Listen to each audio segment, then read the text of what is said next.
everybody. So today we are going to be talking about Chapter 9, Parenting of School-Age Children. So I hope you enjoy it. So for this lecture, school-age children are going to be 6 to 12-year-olds. So kiddos within that age range. That isn't always the case depending on what you're looking at, but for this lecture, that's what it's going to be. Okay, so we have a couple of learning objectives. We're going to describe typical growth and development during the school age years and common impairments that require intervention. We're going to discuss how parents can support cognitive and social development during the school age years and how this influences children's readiness for and transition to and success in school. And then finally, we're going to briefly describe the role of co-regulation in the parent-child relationship. So that's super exciting. Okay, so first let's talk about growth. So kiddos from 6 years old to 9 years old typically add 5 to 6 pounds per year and 2 to 2.5 inches. So that does seem like a lot, but compared to the growth before the age of 6, it's a lot slower. Once kiddos hit about 10 to 12 years old, girls experience irregular growth spurts, so a really big jump and then nothing and then a big jump, where boys tend to grow more slowly and consistently. So that's kind of a big difference. This is also the age when we start seeing the first stages of puberty, and for many parents, this can be very stressful, the idea of puberty and all that kind of stuff. But overall, this age, most parents report is the most enjoyable. Their children are better able to regulate themselves, they're able to follow directions a lot better most of the time, and they want to participate in activities independently, and they're able to do so safely. So for many parents, it is just a huge change in their relationship with their children. I've definitely noticed that as well with my clients at the Healthy Early Years Clinic.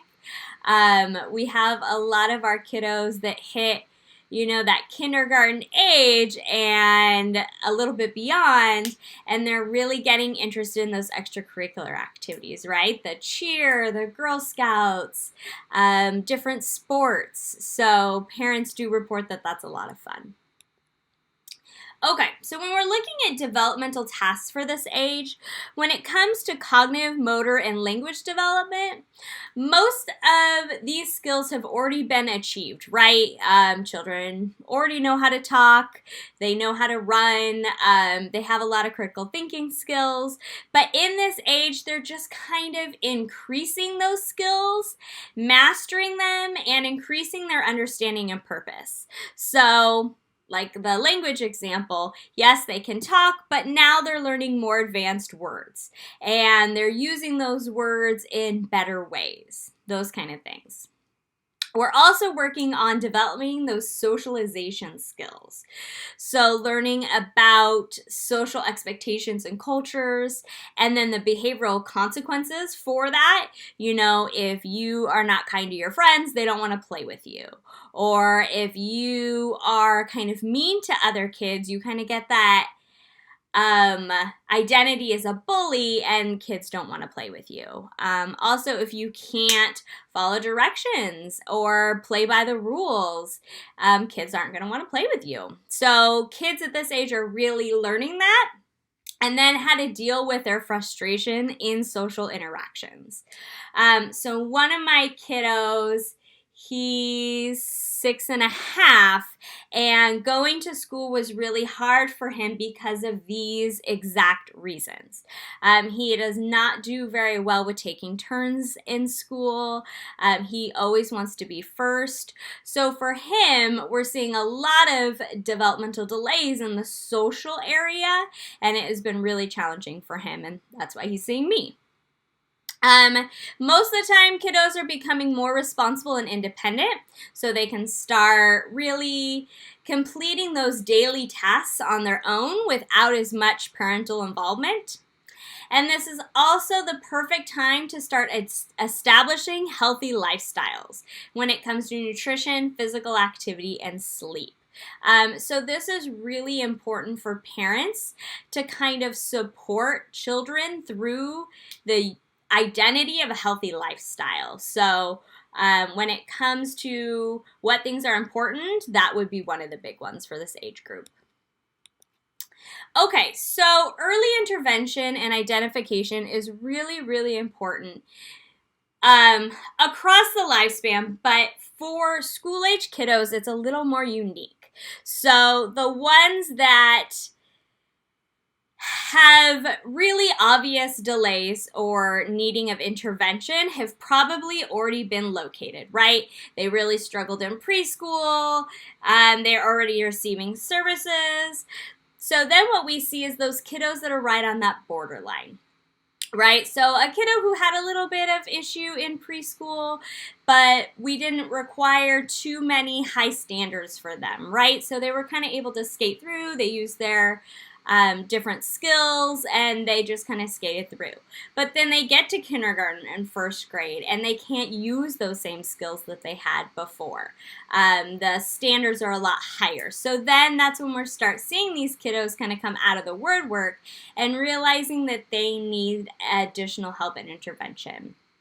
And it's really important for us to be aware of this. So definitely check out these specific things, because we don't want kiddos to fall through the cracks. I actually worked with a little girl once who had made it all the way into the 3rd grade before anyone realized that she couldn't see at all through one of her eyes. So that's a problem, guys. Like, that can really affect how successful a child can be and their identity as someone who's good at school, right? If she had thought she wasn't very good at school for this whole time, but it was really the fact that she couldn't see, that's a really hard thing to work with. So as teachers, as educators, as professionals, we really need to be aware of the red flags of kiddos that are struggling and maybe falling through the cracks. So definitely check those over. Okay, so first we're going to talk about cognitive development. So in this age, so typically around 7 to 11 years old, kiddos start moving into Piaget's concrete operational stage. So this is kind of a huge jump. They now have the ability to think logically. They understand cause and effect, conservation, and classification of concepts. So what does that mean? It means that they can understand that something is the same even if the shape is different, right? You have the 2 different containers. One is tall and skinny, one is short and fat. Is the water the same? Like, yes, it is. So they can finally start to understand those concepts, which allows them to learn those basic math skills. So for you to be able to realize that those 2 things are the same, then you can realize that 1 + 1 = 2. They can also pay attention longer and follow multiple step directions.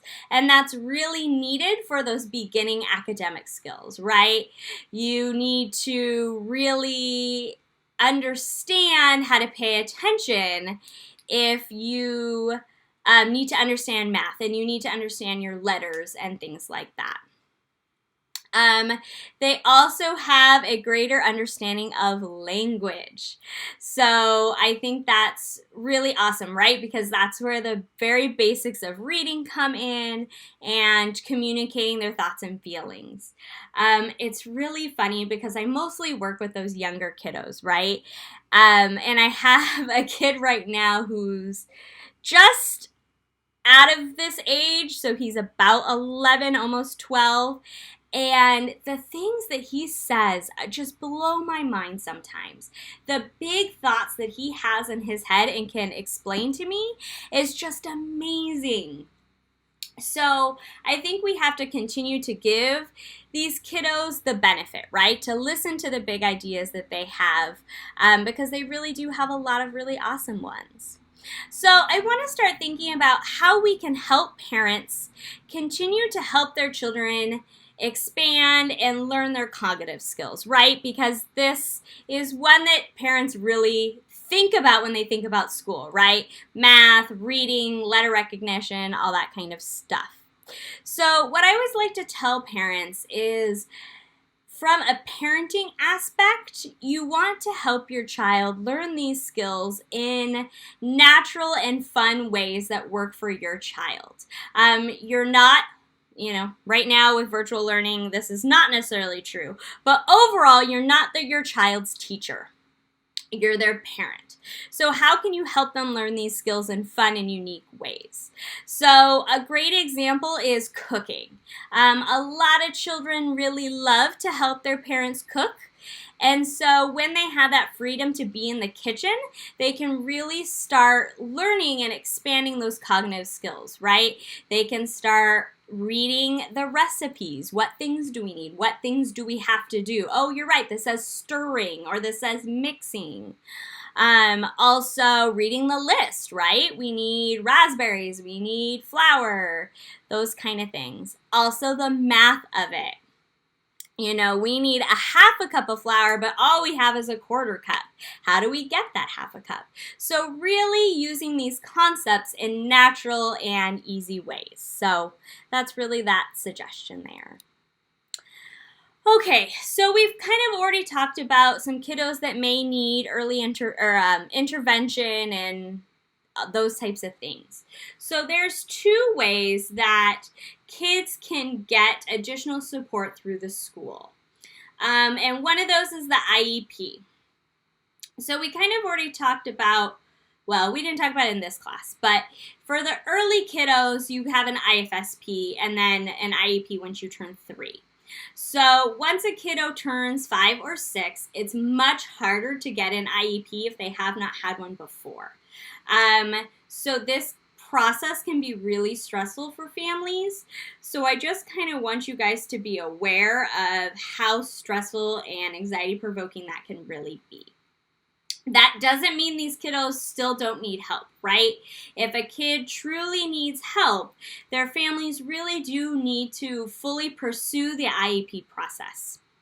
Another option for families is the 504 plan, which can actually give similar protections to the student as an IEP. So having families checking out both of those options is really important. There's going to be an additional lecture to this module where we kind of talk about trauma and ACEs and all those things. So I just want to bring it to your attention now because a lot of the learning and attention issues, maybe those ADHD diagnoses, are very similar to the symptoms that you see with someone who has trauma.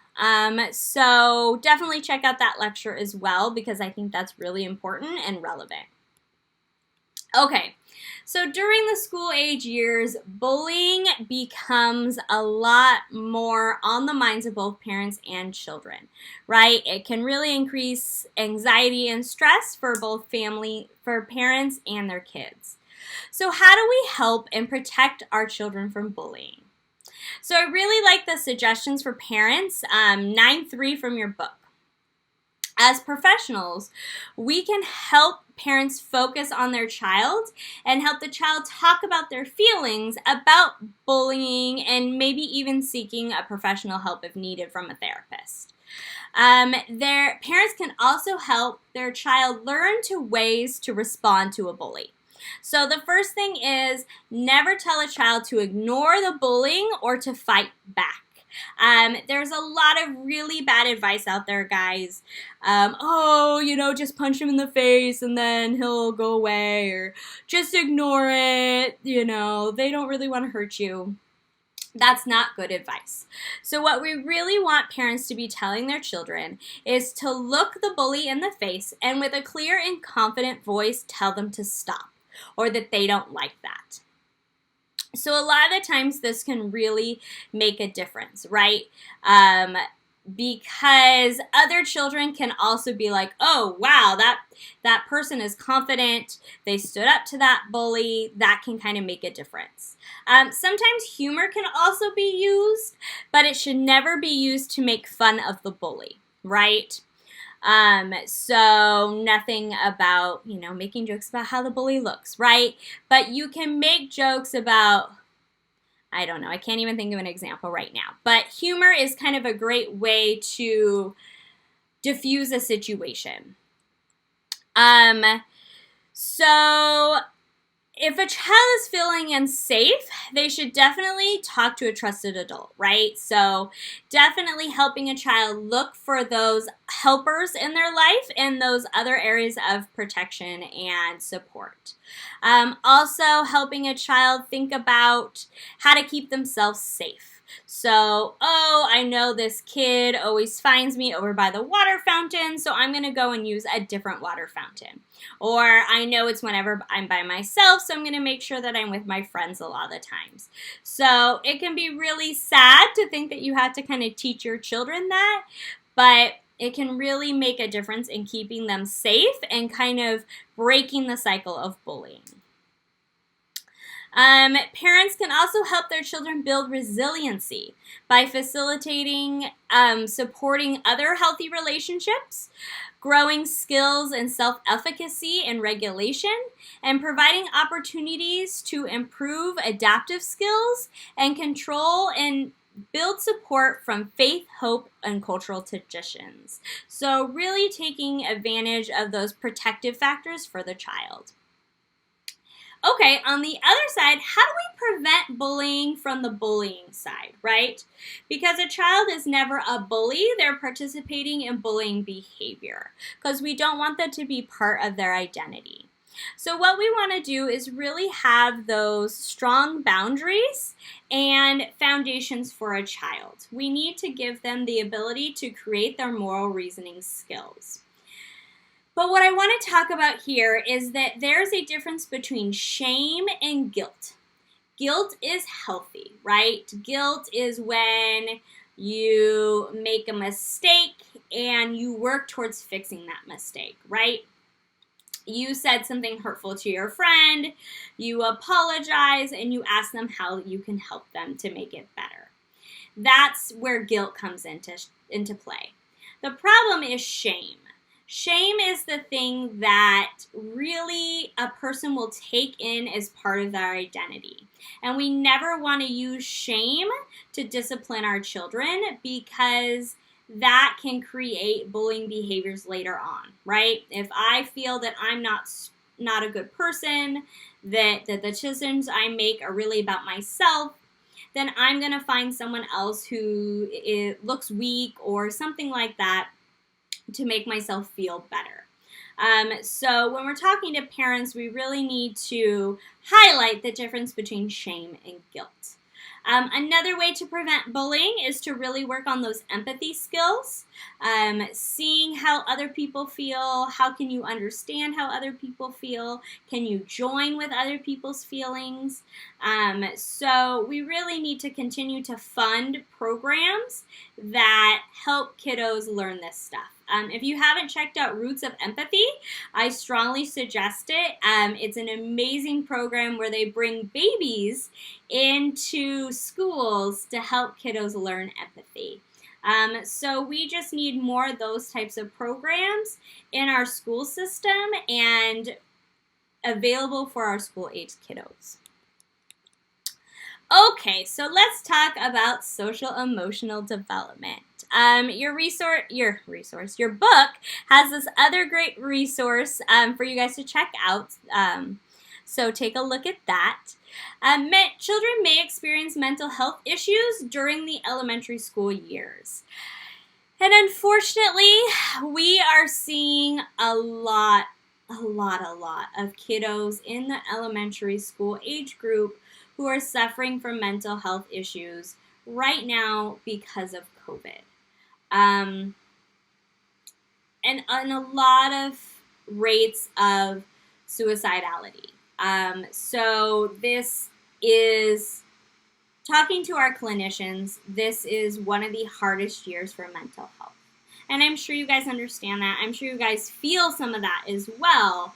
But our school-age kiddos are dealing with it as well. And now that we're starting to kind of go back to in-person things and, San Diego Unified is supposed to be going back in April, I want you to really be aware that mental health is going to be greatly needed when kiddos start coming back to school. We have no idea what trauma our kiddos have experienced while being at home. And many of them has experienced a lot of trauma, not only just from COVID, but with domestic violence or parents drinking or drug use or other health concerns. So it really is very important to start meeting the needs of our school-age children when it comes to mental health. Okay, so now we're going to talk about those promoting of healthy eating behaviors. So we all know that children experience negative effects from eating diets that are high in sugar, salt, fat, and low in fruits, vegetables, lean proteins, and whole grains. The problem is not only affected by knowledge of healthy eating, but also access to these healthy options, time to prepare, and parental guidance. So this is why we really need to support organizations that help families learn how to make healthy recipes, give them access to healthy foods in time-saving ways, right?